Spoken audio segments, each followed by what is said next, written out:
The three major averages in the US ended Monday lower, with the Dow Jones down 0.4% and the Nasdaq and the S&P 500 down 0.3%. That's a technical correction after last week's strong gains when the indices reached all-time high. US markets also showed signs of fatigue as tech heavyweights are facing increased regulatory scrutiny in Europe. The European Commission has opened an investigation into Apple, Alphabet and Meta. That's its first probe under the new Digital Markets Act tech legislation. The first two probes focus on Alphabet and Apple and relate to the so-called anti-steering rules.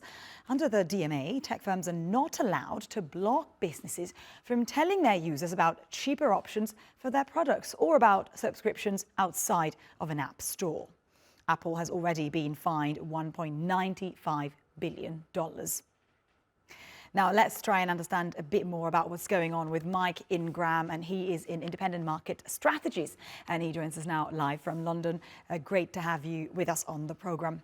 Mike, first of all, a question on the tech sector. How are tech companies doing in general, and how are the valuations?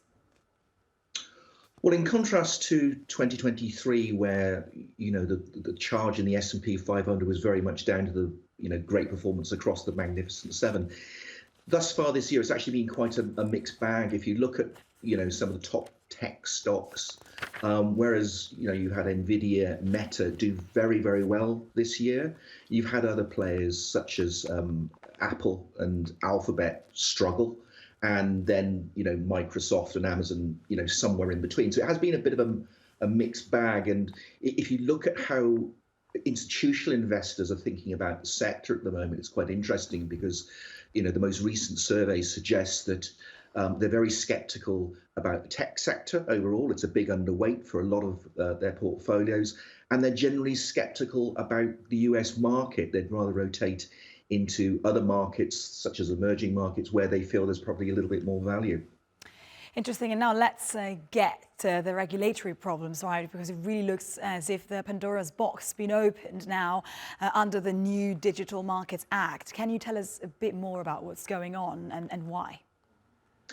Yeah, well, the Digital Markets Act, I think, is just the latest salvo from the European Commission in trying to rein in what are viewed as some of the abuses of the tech sector.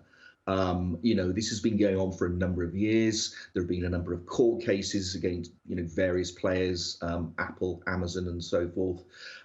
They haven't necessarily been terribly effective. So they brought in this new piece of legislation towards the end of 2022 called the Digital Markets Act. And this is what they're now using to investigate some of the tech sector. So, for instance, they're saying, well, should Meta be charging people not to use their data in advertising? Should Alphabet perhaps be prioritizing its own goods and services on search? And Alphabet has a 95% global market share in online search. Should Apple and so forth be as you say, limiting access to cheaper alternatives via their app store? So there are a whole host of issues that they're looking at under the DMA. And I would point out that it's only 3 weeks ago that the EU fined Apple 1.8 billion euros because basically they've ruled that they've been discriminating against Spotify and Apple Music. So there's a whole bunch of stuff there. But I would lastly point out that the US actually itself has been relatively late to the game on this. But it now seems that the Department of Justice is also taking interest in what big tech is doing. And that's exactly what I was going to ask, Mike, because I was going to ask what sort of consequences are these companies to face after these probes by the new Digital Markets Act? And would the consequences be confined to Europe only or not? Well, the consequences could be profound because if you look at the valuations of these stocks, they tend to be a substantial premium to the general market, which I've suggested a lot of institutional investors are already quite skeptical about. And these valuations are really based on the assumption that you're going to see very, very strong revenue growth and really fat margins.